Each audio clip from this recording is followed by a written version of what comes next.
कराची पापोश नगर गली नंबर 12 में रात 11 के बाद कोई डिलीवरी नहीं करता, क्योंकि जो भी वहाँ गया सुबह वापस तो आया, लेकिन वो नहीं था। अस्सलाम वालेकुम फ्रेंड्स, उम्मीद करता हूँ आप सब खैरियत से होंगे। अल्लाह आप लोगों को खुश रखे, आबाद रखे और आप भी मुझे अपनी दुआओं में याद रखें। बढ़ते हैं स्टोरी की तरफ। मेरा नाम नबील है। मैं रात के टाइम पापोश नगर में डिलीवरी करता था। रात 11 बजे का ऑर्डर था। एड्रेस क्लियर था, हाउस नंबर 118। लेकिन अजीब बात, गली नंबर 12 में हाउस नंबर 118 था ही नहीं। जैसे ही मैं गली में घुसा, बिजली चली गई। पूरे इलाके में अंधेरा, सिर्फ दूर एक जनरेटर की आवाज़ और ऊपर तारों का जाल। मेरा फ़ोन बजा, अननोन नंबर। मैंने उठाया। दूसरी तरफ से हल्की सी सांस की आवाज़ आई। फिर धीरे से किसी ने कहा, गली के एंड पर आ जाओ। कॉल कट हो गई। मैं धीरे धीरे आगे बढ़ा। हर घर बंद, हर दरवाजे पे ताला। मुझे पता था एंड पर एक पुरानी दीवार थी, उस पर सफ़ेद पेंट से लिखा था 118, लेकिन पेंट फ्रेश था, जैसे अभी लिखा हो किसी ने। वहाँ एक पुराना लोहे का गेट था, आधा खुला हुआ, अंदर बिल्कुल अंधेरा। मैंने आवाज़ लगाई, ऑर्डर। कोई जवाब नहीं आया। मैं अंदर घुसा। छोटा सा सहन, बीच में एक कुर्सी के सामने एक और कुर्सी रखी थी, जैसे कोई मेरा इंतज़ार कर रहा हो। फ़ोन फिर बजा, वही अननोन नंबर। इस बार आवाज़ क्लियर थी, मेरे सामने बैठ जाओ। मैंने धीरे से पीछे देखा। गेट खुद ब खुद बंद हो चुका था। मैं कुर्सी पर बैठा। मेरा दिल तेज धड़क रहा था। सामने वाली कुर्सी खाली थी, लेकिन कुर्सी हल्की सी हिली, जैसे कोई अभी बैठा हो।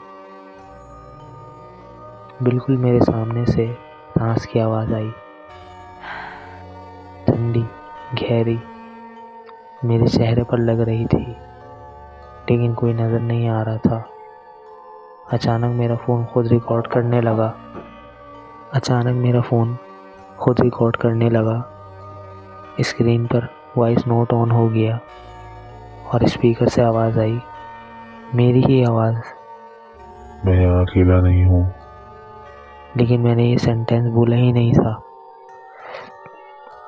अंधेरे में से एक हाथ निकला,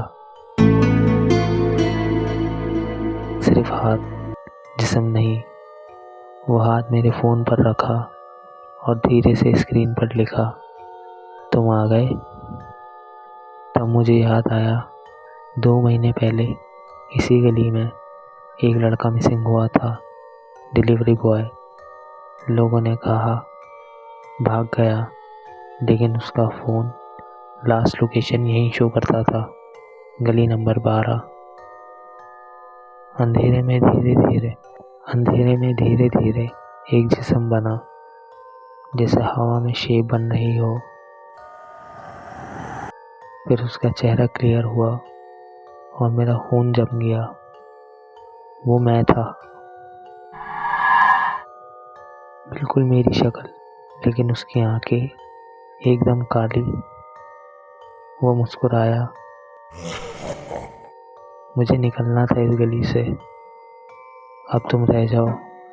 उसने कहा, मुझे निकलना था इस गली से, अब तुम रह जाओ। तब समझ आया, ये जगह लोगों का रिप्लेस करती है। जो भी रात में आता है वो चला जाता है और उसकी जगह कोई और निकल कर दुनिया घूमता है। अगली सुबह पापोश नगर में लोगों ने देखा एक नया डिलीवरी बॉय मुस्कुराता हुआ, लोगों से बात करता हुआ, लेकिन गली नंबर 12 के पास से गुजरता तो उसका फ़ोन खुद रिंग हो जाता। अननोन नंबर और स्क्रीन पर सिर्फ एक मैसेज आता, नेक्स्ट। बढ़ते हैं दूसरी स्टोरी की तरफ। कराची गोलीमार, रात 1:20। यहाँ रात को अंधेरा थोड़ा अलग होता है। बिजली होती भी है, फिर भी अंधेरा लगता है। मैं वहाँ अपने दोस्त के पास गया था। बाइक ख़राब हो गई थी, मैकेनिक बंद, नेटवर्क वीक। दोस्त ने कहा आज यहीं रुक जा, सुबह देख लेंगे। तंग गलियाँ, ऊपर लटके हुए तार, नालियों की स्मेल, दूर कहीं से टीवी की हल्की आवाज़। लेकिन अजीब बात, एक जगह ऐसी थी जहाँ स्ट्रीट लाइट लगी हुई थी पर रोशनी ज़मीन तक नहीं आ रही थी, जैसे बीच में कुछ एब्जॉर्ब कर रहा हो। जब मैं वहाँ से गुज़रा, टेम्परेचर ठंडा हो गया, हवा रुक गई और अजीब सी बेचैनी, जैसे कोई देख रहा हो। कॉर्नर पर एक दुकान थी, उस पर सीसीटीवी लगा हुआ था, स्क्रीन ऑन थी। मैं मजाक में खुद को देखने लगा। स्क्रीन पर गली क्लियर थी, लेकिन जहाँ मैं खड़ा था वहाँ स्क्रीन में अंधेरा था। मेरे दोस्त ने मेरा मजाक उड़ाया और हंसा, कैमरा ख़राब हो गया। लेकिन दुकानदार ने कहा ये कैमरा कल ही नया लगा है। अगली रात ठीक 12 बजे, वही जगह, इस बार मैं अकेला था। मैंने जानबूझकर उस अंधेरे में खुद को खड़ा किया, फ़ोन निकाला, वीडियो ऑन की। वीडियो में क्या आया?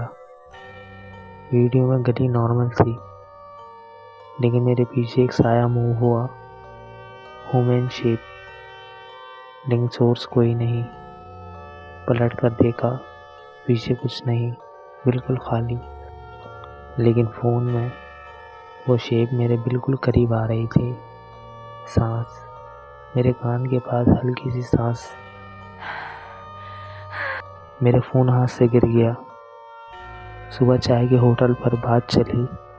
एक बुज़ुर्ग ने चुप कर कहा, गोलीमार में कुछ जगह ऐसी हैं जहाँ अंधेरा रहता है, वहाँ रोशनी टिकती नहीं। सालों पहले उस गली में पुलिस एनकाउंटर हुआ था। रात को बिजली बंद थी, 3 लोग मारे गए। बॉडीज सुबह तक वहीं रहीं, अंधेरे में। लोग कहते हैं जहाँ खून गिरा हो वहाँ अंधेरा चिपक जाता है, और कभी कभी वो अंधेरा शेप बना लेता है। तीसरी रात मैं फिर गया, इस बार सिर्फ देखने। जैसे ही अंधेरा पैच में घुसा, स्ट्रीट लाइट अचानक बंद हो गई। पूरा ब्लैक, पूरे ब्लॉक की बिजली गई, कंप्लीट डार्कनेस। किसी ने मेरे कंधे पर हाथ रखा। This is not a dream. Heavy. मैं जम गया। हिम्मत करके पीछे देखा, कोई नहीं, लेकिन मेरे कपड़ों पर गीली मिट्टी लगी हुई थी, जैसे किसी ने हाथ रखा हो। आज भी गोली मार की उस गली में एक जगह है जहाँ स्ट्रीट लाइट है पर रोशनी ज़मीन तक नहीं आती। लोग उस साइड से तेज़ चलकर निकलते हैं, और अगर कभी रात को तुम वहाँ खड़े हो और तुम्हें लगे कि तुम कैमरे में नज़र नहीं आ रहे, तो वहाँ रुकना मत, क्योंकि गोली मार का अंधेरा सिर्फ अंधेरा नहीं, वो याद रखता है, और कभी कभी वो किसी को अपना बना लेता है। हमारी कहानियाँ अगर आपको अच्छी लगती हैं तो प्लीज़ लाइक कीजिए, सब्सक्राइब कीजिए, और हाँ, शेयर करना मत भूलिएगा।